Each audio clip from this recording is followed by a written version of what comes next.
just look at that beautiful sight. I have my first project car on my first trailer, on my first truck build. Look at it, it's gorgeous. This is just beautiful. I really just can't get over the fact that this is actually real, that I'm staring at this right now. My first ever trailer that I bought from my dad that hauled every project I've ever had, my first ever project car that I did, my first ever project truck, and like this is beautiful. Like, look at this. This is just, I'll walk around for a little bit here. We have our 1 in 500 Bradley GT2. We have our custom trailer that my dad let me buy from him and repaint and redo the deck, and I repainted everything. This is, and our completely custom Fummins truck that we have. That's just absolutely gorgeous.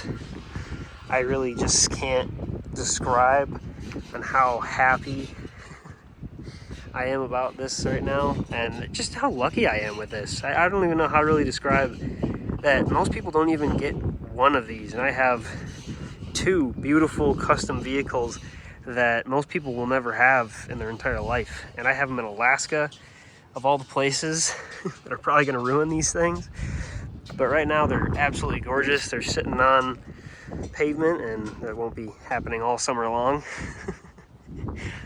But look at this thing. Look at all of this. Both these cars are in such good condition that I've spent so much time and effort building and learning and growing. And look at me now. I've got probably one of the best setups in Alaska. I don't want to brag, but I probably do.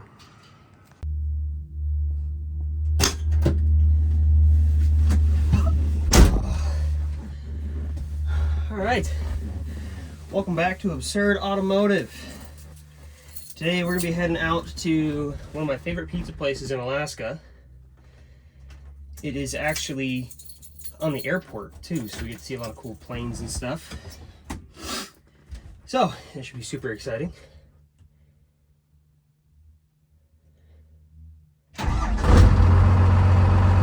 Still starts like a dream.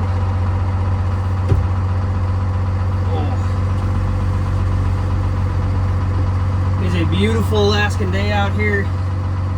We got ahead to get this thing clean, and then grab a brake light because one of my brake lights are out in the truck. And then we're gonna be at the show from like noon till like 5, I think, or like 4 maybe, I don't know, but we'll be there a while.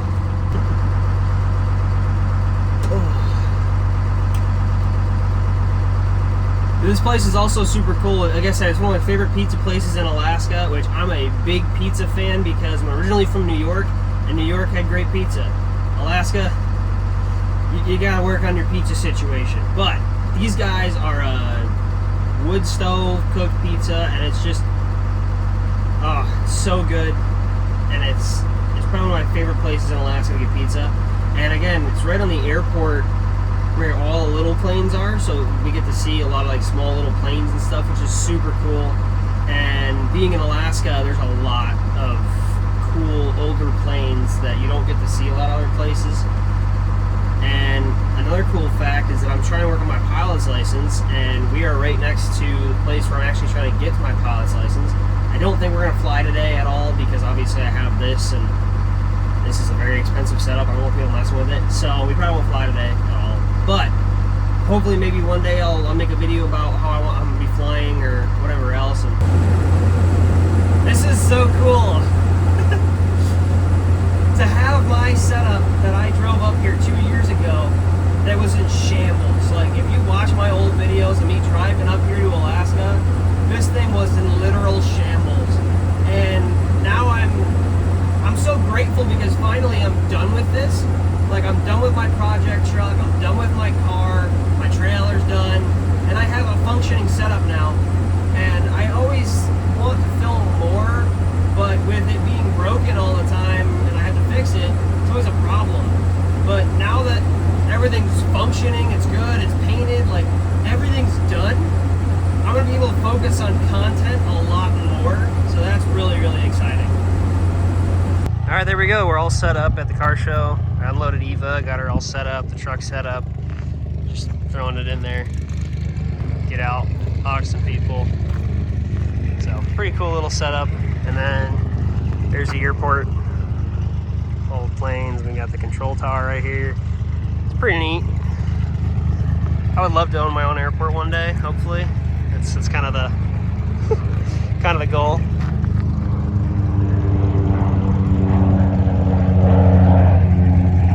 But yeah, all set up the car show.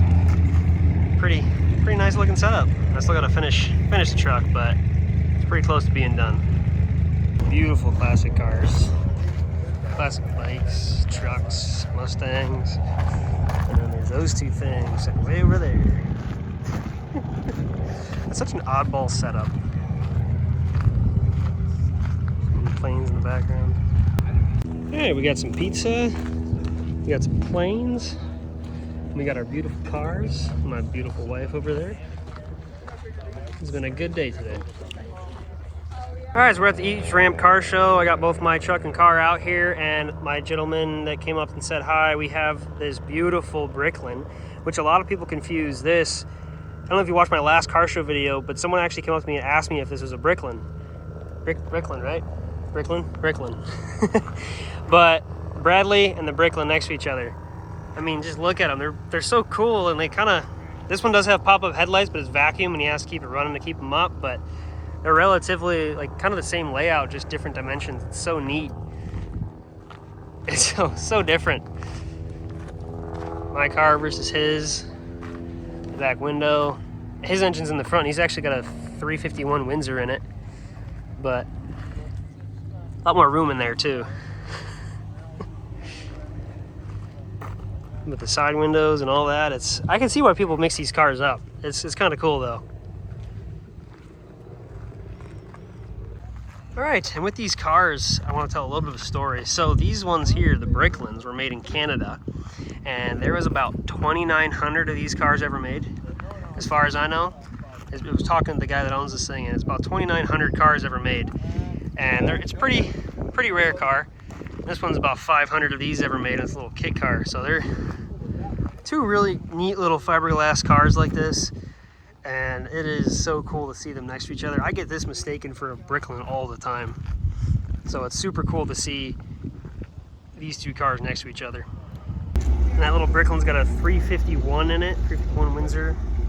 Actually, I think it's pretty close to the same engine that came out of these things. Relatively close, probably a different setup completely, but yeah, that thing was pretty cool. Really glad that guy brought that car by. Super neat little car. All right, we're gonna get our car loaded up and head home. All right, there we go, all loaded up from the car show.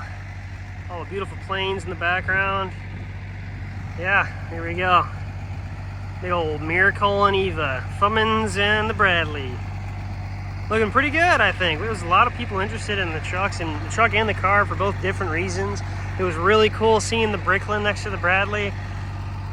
That was a really cool experience, and I actually learned a lot about this car. I actually learned a little bit, so super cool. We're gonna head out and do some other stuff now. All right, look at this setup. We have my absolute dream truck, my 1979 that I turned into a Fummins just masterpiece, and that's finally finished, and my 1 in 500 Bradley GT2 is finished, and my kind of sentimental trailer that we finished forever ago, and all of it's looking so good and beautiful.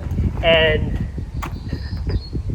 it has taken me about 2 years to get this, and more than that actually, if you count this car and all the life things that happened. I've been working on that car for 4 years, but I did the truck and trailer in like the last 2 years. This project has been taking me forever. I mean, just look at it.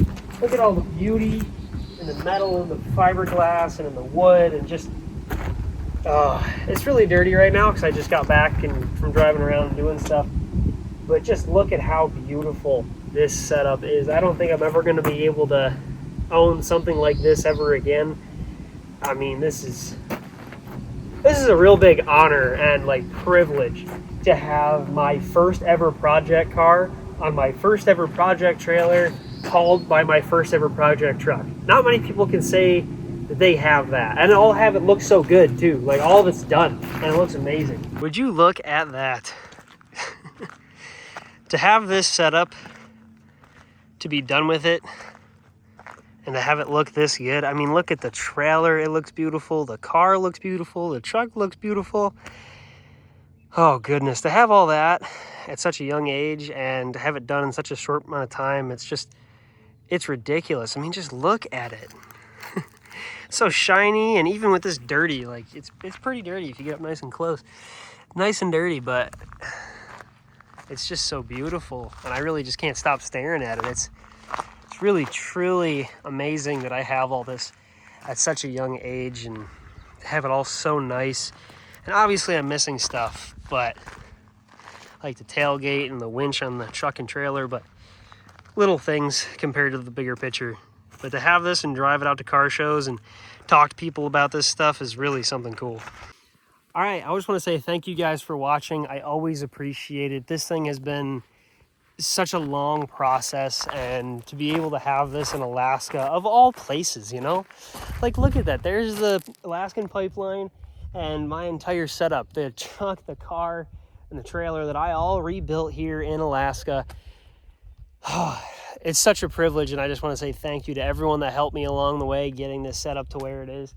And now I'm so excited to let y'all know that this is going to be what I'm going to be driving all friggin' summer long. I'm going to be going to racetracks, I'm going to be going to car shows, I'm going to be doing just random off videos, and this is it. This is what I'm going to be doing it with, and to have all that, it really is something so special. So I just want to say thank you to everyone that watches, that subscribes, that does all this stuff, because this means something to me, just having all of this here. I just want to say thank you guys all for watching. It means a lot to me.